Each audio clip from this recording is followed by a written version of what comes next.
The indomitable June Brown insisted, in her latter years, that she had no fear of dying.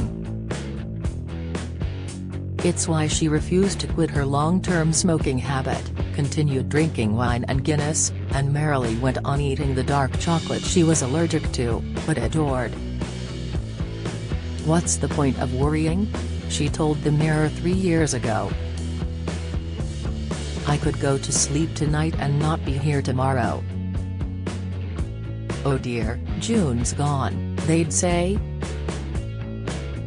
She wasn't scared, she explained, because she believed in an afterlife, had her Christian faith, and accepted there was nothing to fear in death. Life, though, was another matter.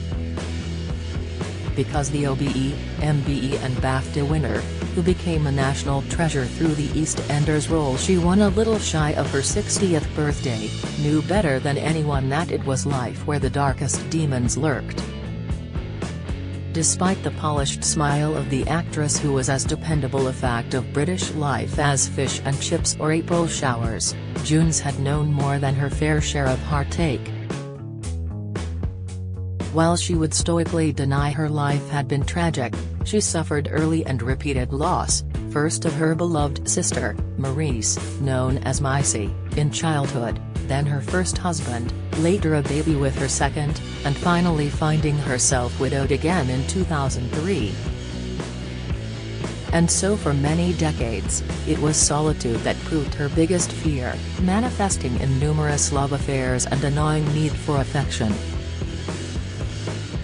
In her 2013 autobiography, Before the Year. She wrote, "Too dependent, I found it impossible to be happy alone.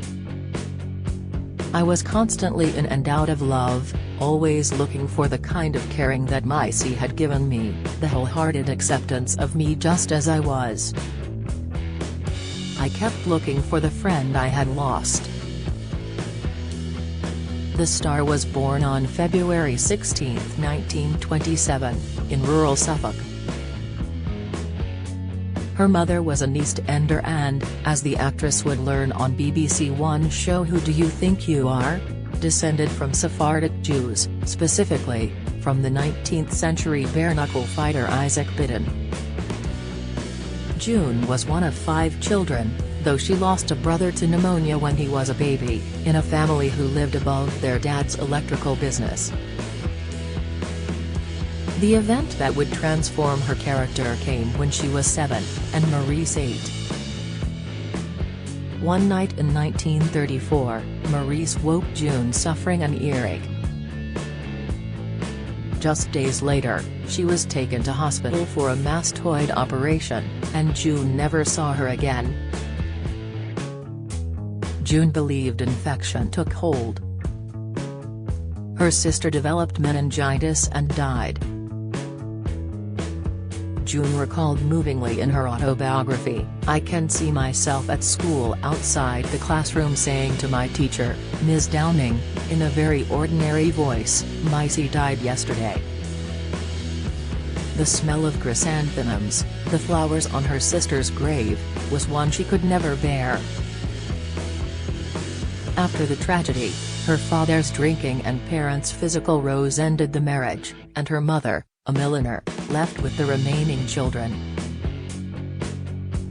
During the Second World War, June was first evacuated to Wales, then in the latter years she served with the Wrens. Later she trained at the Old Vic Theatre School and began a successful stage career, including with the Royal Shakespeare Company, in roles including Lady Macbeth and Hedda Gabler. With a delicate profile and striking dark hair, she wasn't short of admirers. Actor Nigel Hawthorne called her one of the most beautiful creatures I've seen on stage. For June, relationships with men became a way of filling the void her sister had left. She first fell in love aged 14, with the family's lodger Belgian Ralph Latimer, 10 years her senior, who worked with her father. When he went to fight in the war, she held a torch for 3 years, although he never wrote back. Perhaps it became another void to fill. She was candid about her open approach to sex. During the war she enjoyed flings, once pretending she was married to a naval sub-lieutenant in order to stay with him in his barracks. She admitted 3 affairs with married lovers. One was actor Edward Dewsbury, who she slept with in a field when she was 21, almost making herself late for a performance. She married her first husband, actor Johnny Garley, in 1953, but once again experienced the most traumatic tragedy when he took his life in 1957. Initially their relationship had been fun-filled. June recalled hiding Johnny in her boarding house while on tour before their marriage. But the pair both had affairs, and despite confessing their wrongs the marriage never fully repaired. Johnny threatened suicide a number of times, so when he did take his life, in their bed, while June was out, she blamed herself. Ground down by his depression, she had gone out to spend the evening with a friend.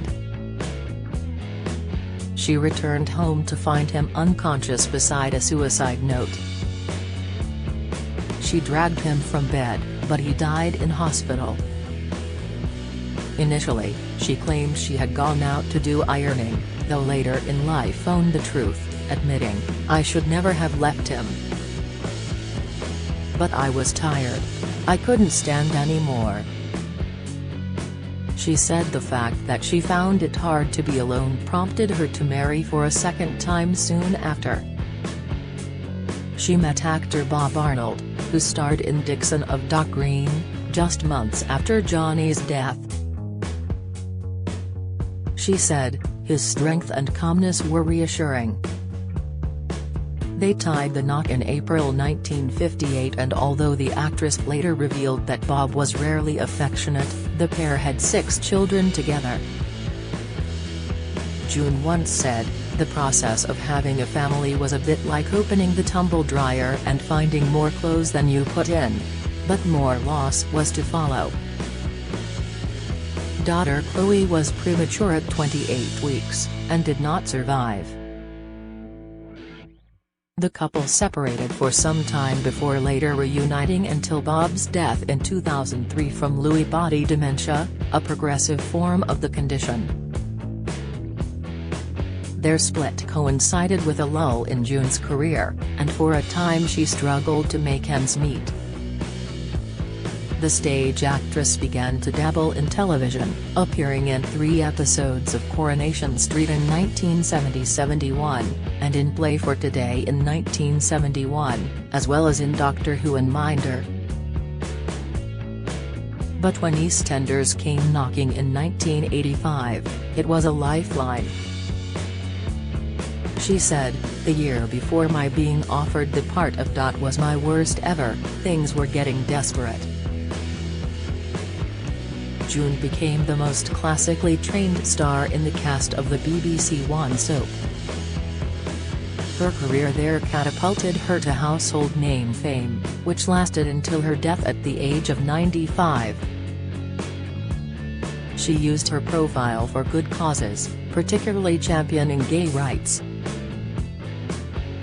In 2012 she became the first patron of the Brighton Gay Men's Chorus, performing with the group at the Brighton Dome.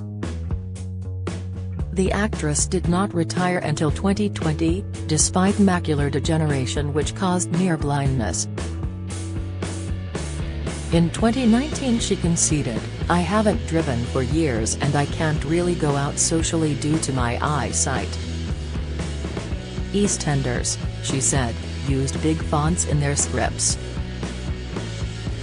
"They are very kind, and people do make wonderful allowances for me," she said. "I hope I'm worth it. Well, I suppose if I weren't they wouldn't bother, would they?"